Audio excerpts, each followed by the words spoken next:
Kita awali informasi pertama, Saudara. Sabtu pagi, tim gabungan mengevakuasi 2 jenazah yang tertimbun reruntuhan beton di lokasi longsor Kabupaten Pekalongan, Jawa Tengah.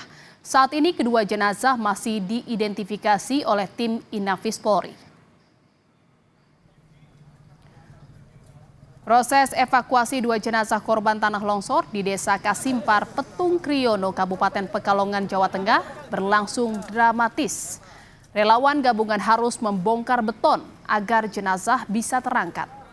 Kedua jenazah ini tertimpa runtuhan beton dan masuk gorong-gorong. Longsoran tanah yang masih menutup akses jalan membuat relawan harus menandu sampai ke mobil ambulans. Total sudah ada 25 korban meninggal dunia karena bencana tanah longsor di Pekalongan. 1 orang masih dalam pencarian sukarelawan.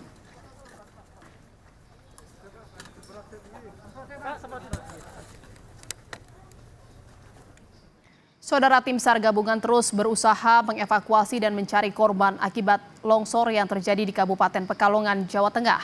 300 personel gabungan bersama sukarelawan kini fokus melakukan pencarian di 3 titik. Hingga kini total tim gabungan menemukan 25 korban tewas.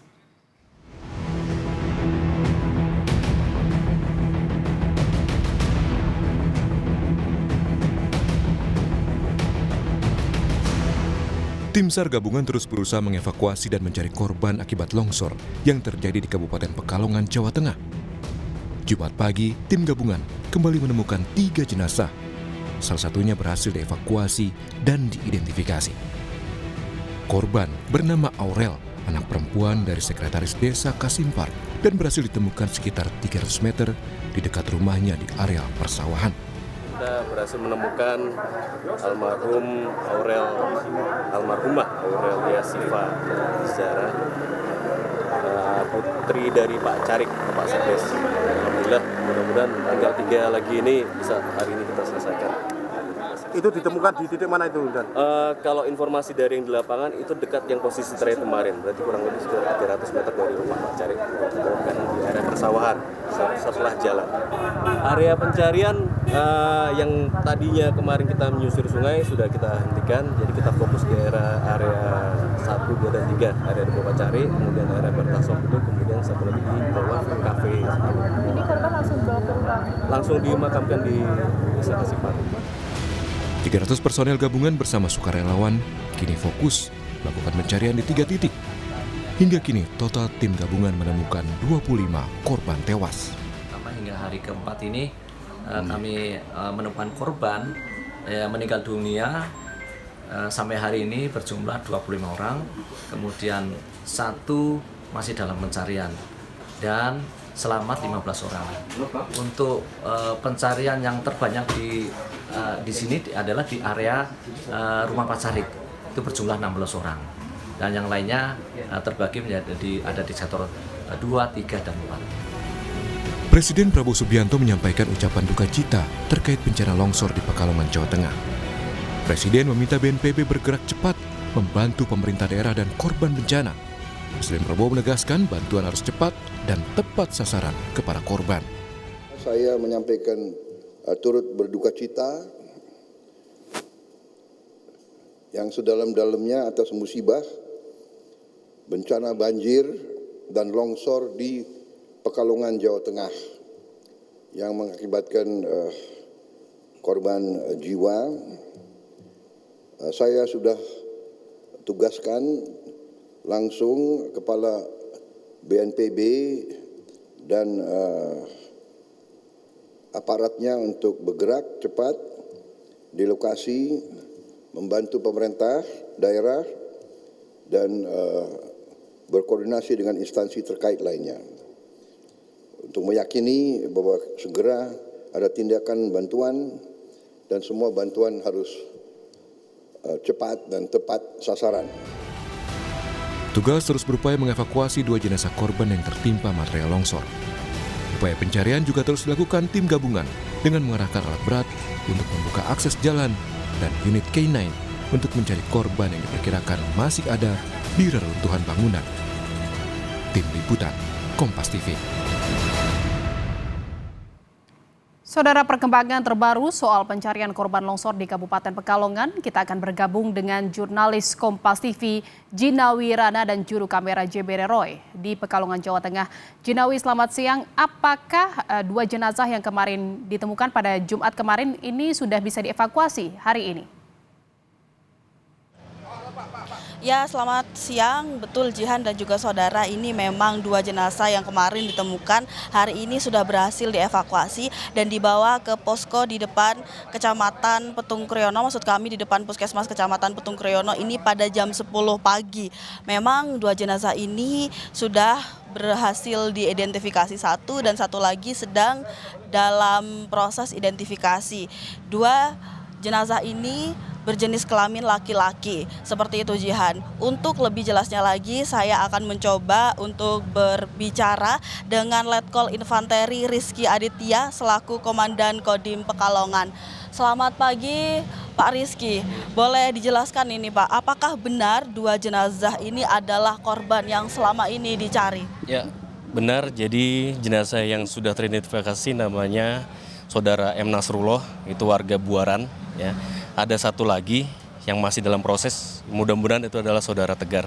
Jadi nanti kita setelah dipastikan dari tim Inavis dan DVI bisa kita confirm bahwa itu adalah Saudara Tegar, sementara kita masih menunggu proses. Bagaimana tadi prosesnya Pak? Ini kan dari jam 7 pagi hingga akhirnya bisa menemukan jenazah dan bisa mengevakuasi, itu seperti apa nih Pak dari jam 7 pagi tadi?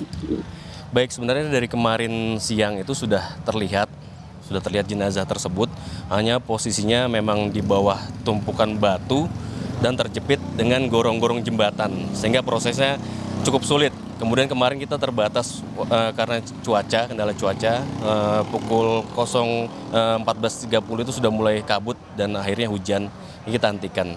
Untuk tadi pagi kita mulai prosesnya dan alhamdulillah pukul 9.34 kurang lebih sudah bisa terangkat.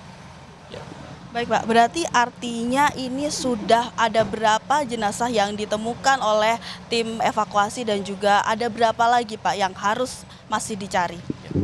Untuk yang tercatat sekarang 25 korban meninggal dunia, kemudian yang kemarin 13 luka-luka itu sudah di RSUD dan tinggal sisa satu lagi Mbak, mudah-mudahan bisa kita temukan.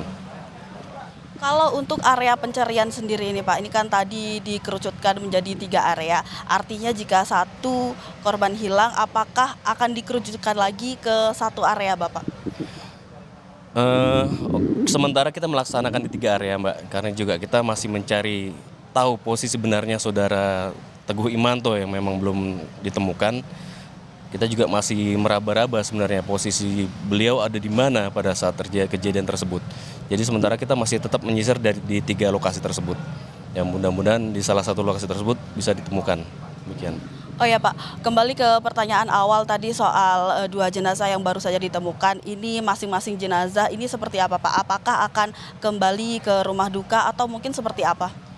Baik, tadi permintaan dari keluarga, jenazah ini akan dibawa ke rumah duka. Jadi setelah ini langsung dibawa ke rumah duka. Okay.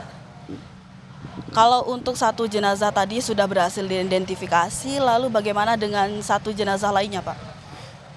Itu juga sama, karena tadi prosesnya juga keluarga korban sudah didatangkan dan apabila sudah terkonfirmasi, yang satu juga akan dibawa pulang. Mudah-mudahan ini benar Saudara Tegar. Kalau dari ciri-ciri luarnya seperti pakai jam tangan dan segala macamnya, mudah-mudahan ini benar Saudara Tegar. Oke baik Pak, yang terakhir, ini melihat kondisi cuaca yang seperti ini, apakah nanti pencarian akan terus dilakukan sampai sore hari atau akan seperti apa Pak? Kita tetap melihat cuaca Mbak, karena memang kondisi di lapangan juga masih labil, ya kondisi tanah juga kita masih terus awasi dari atas. Apabila cuaca sudah mulai tanda-tanda akan hujan, tentunya akan kita hentikan sementara. Baik Pak Rizky Aditya, terima kasih Bapak, selamat bertugas kembali. Oke. Ya Jihan dan saudara, memang ini dua jenazah yang sudah ditemukan tadi dan dibawa ke posko di Kecamatan Petung Kriono ini sudah berhasil dibawa, satu berhasil diidentifikasi dan satu lagi sedang dalam proses identifikasi. Nantinya kedua jenazah yang ditemukan ini akan dikembalikan ke rumah duka untuk dilakukan prosesi pemakaman. Seperti itu Jihan yang masih bisa kami laporkan. Ya, 2 jenazah yang ditemukan kemarin hari ini sudah dievakuasi dan dibawa ke posko bencana. 1 diantaranya sudah berhasil diidentifikasi, sementara 1 lainnya masih dalam proses identifikasi. Terima kasih atas laporan Anda jurnalis Kompas TV, Jina Wirana dan Jebere Roy dari Pekalongan, Jawa Tengah.